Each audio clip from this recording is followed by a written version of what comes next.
just a moment. Yes, member, I have granted the request for the absence of the member from Westmoreland Central. That is it. In answer to your second question, you said, if yes, could the Speaker disclose the reasons for grant of leave? No. I have read carefully Section 81, which is before me. I took the liberty of reading May's. And there is no standing order which requires the Speaker to disclose, and I'm just going slowly, to anyone, whether someone sitting in this House or a member of the public, why the member has sought approval for leave. There's nothing in any of the standing orders. It is at the Speaker's discretion, guided by Section 81, which speaks to absence for illness, for official business, or for emergency. I have no duty to disclose, but I do have a copy because I have nothing to hide. As with the several applications I get to this date, to this week, on a weekly basis of applications for absence from Parliament, his absence says, my absence is due to unforeseen circumstances and the fact that there are certain matters to which I am required to attend to as a matter of urgency.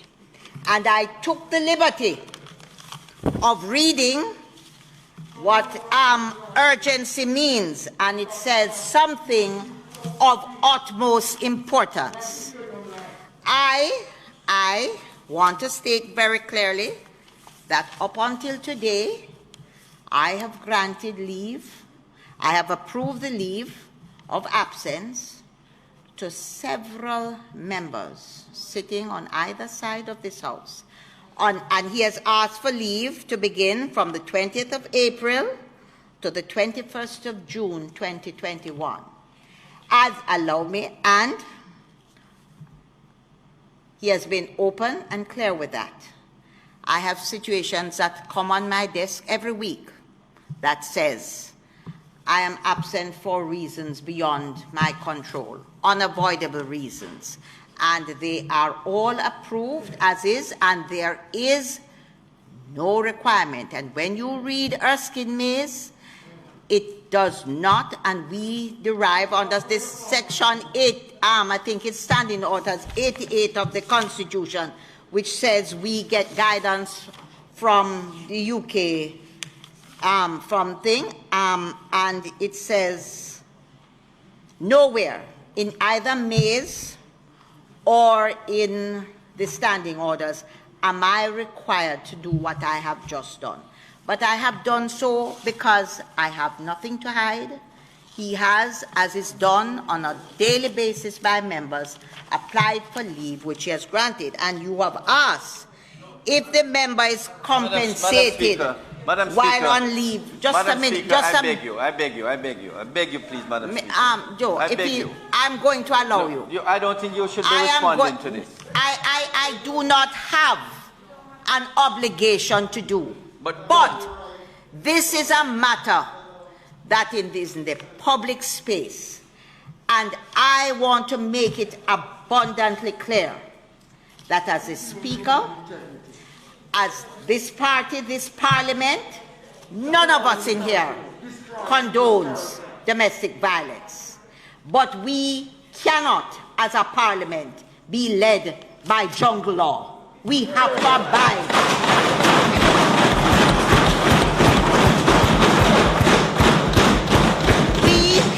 Abide by the laws.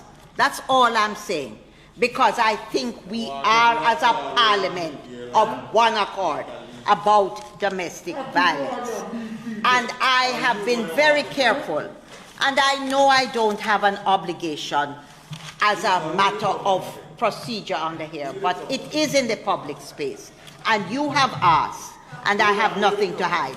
And I want to go further to say that the question that says, is a member being compensated while on leave from the House? Now, I suspect, like all other members who are absent from the House, he probably is still being compensated. And might I remind this Parliament that we have had members, several, that have been charged, that have been that has sat here, that have been compensated, and we have gone on. I have nothing to hide because, like every member in this House, we do not support domestic violence. But I want to reiterate that as loud as the cries are, we have to, and I must, as I sit up here, abide by the laws that govern what we do in here. This is not a jungle, and I'm not encouraging jungle law. Madam Speaker, it is in... Madam. No, sit down. Bernal respond. No, sit down. Bernal respond. Bernal respond. Don't sit down, Bernal. I have given notice that I want to make a comment. Please, you know, this matter is of national importance, and I know the nation watches us. Member, you have brought a motion, and I have the standing orders requires that I allow 3 persons to speak for 3 minutes each. No, sit down, man. Sit down. Madam Speaker. Sit down. No, Madam Speaker. You know, members, I am allowing the 2 hands that I saw come up there to speak. But the leader of opposition business does have a right, and I just afterwards, man. Afterwards. I'm not allowing to speak, but I must hear what he has asked me afterwards. some questions. Afterwards. You're not making a speech. That's a question. That's a question. A question, members, please. When you responded, when you started to respond, I yielded because I wanted to say something else.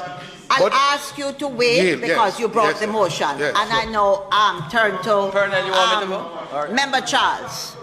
Madam Speaker, you know, as lawmakers, we are entrusted with such enormous responsibility. And I listened carefully to the leader of opposition business, who is also counsel. And I must tell you, I have great concern. Madam Speaker, you responded, and I had attempted to stop you because you had no obligation under our standing order to respond. The questions as constructed are inflammatory and absent of all the effort you have made in this House to balance and indicate that this is an issue of national importance that should not be politicized. What is critical, Madam Speaker, is that we still are in a country which is a democracy founded on the adherence to the rule of law. All of us are subject to law, or even lawmakers.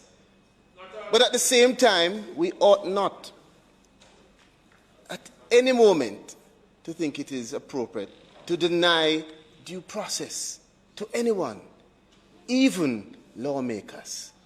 Madam Speaker, I can only, since you have responded, indicate that I think the questions rather, were inflammatory, and that as structured, the motion does not do justice to the significant effort you have made to balance and indicate to this country the importance of this issue. And as men, we too, and I stand, Madam Speaker, to reiterate and reaffirm what you have said, that we denounce, as the government has at every chance denounced anything to do with domestic violence and all violence. But let us not politicize this important issue.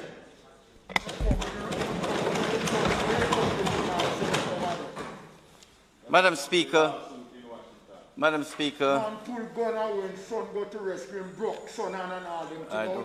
hold it there. Madam Speaker, may I say how very disappointed I am that this motion could be brought to this House. And I would say, Madam Speaker, with due respect to you, if I was sitting there, I would indicate to the member, your motion is rude and out of order. Madam Speaker, this motion is bringing the role of your office into disrepute. To ask a question of how the Speaker makes a ruling is not only unparliamentary, it is totally outrageous. Madam Speaker, every week, as you have indicated, there are members who ask for leave of absence. Why should any member here get up and ask you, why is any member of this House getting leave of absence? It is in your total discretion. Madam Speaker, I have asked for leave of absence. I have said it is on the basis of sickness. And members will say I walk a little badly because of a back surgery. But the truth is, I would hate to have to explain my sickness. And this is what has been asked, Madam Speaker, to explain why a member is asking for leave of absence. Madam Speaker, this is politicizing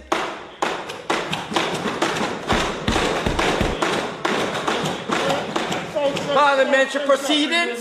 And I say, Madam Speaker, it is unfortunate because I have closed, Madam Speaker, by saying this motion is setting up bad precedent. And I ask that you withdraw it or we vote to dismiss it as being outrageous.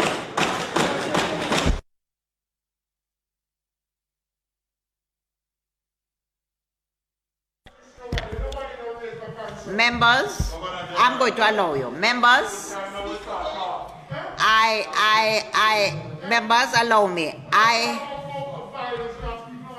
Members, please. Please.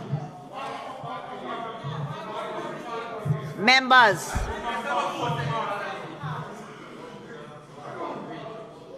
Members, I agree with you. I have read and I do recognize that I, as a speaker, I am under no obligation. But I am also acutely aware of the discussions taking place in the public space. And my response today is to send a clear message to Jamaica that what has taken place is in keeping with the provisions of the Constitution and with the provisions of our standing order. This Parliament has done nothing wrong.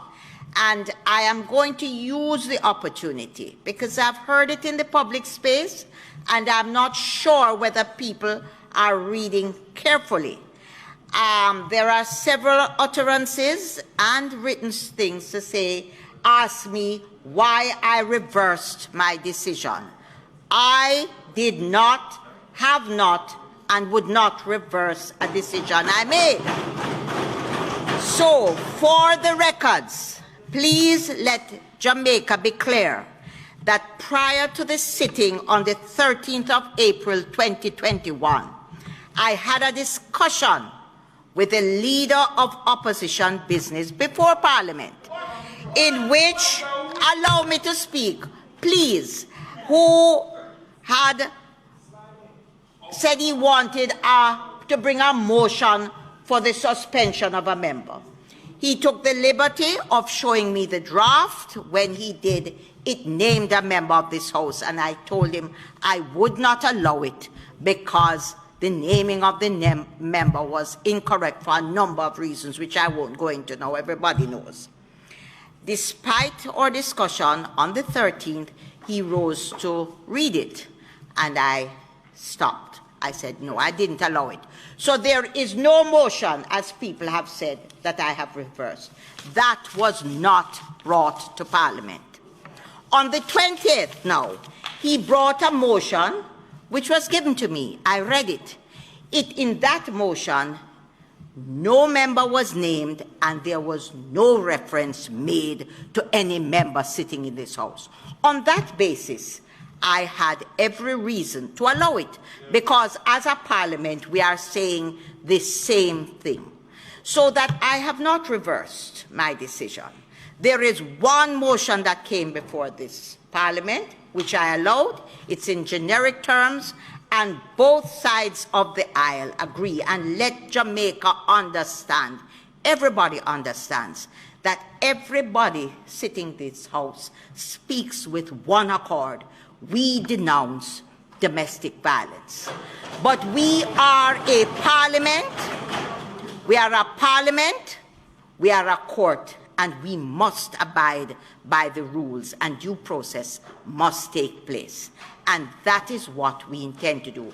I must re-emphasize, we cannot operate by jungle law. We must abide by the rules. Thank you. Mr. Madam Speaker,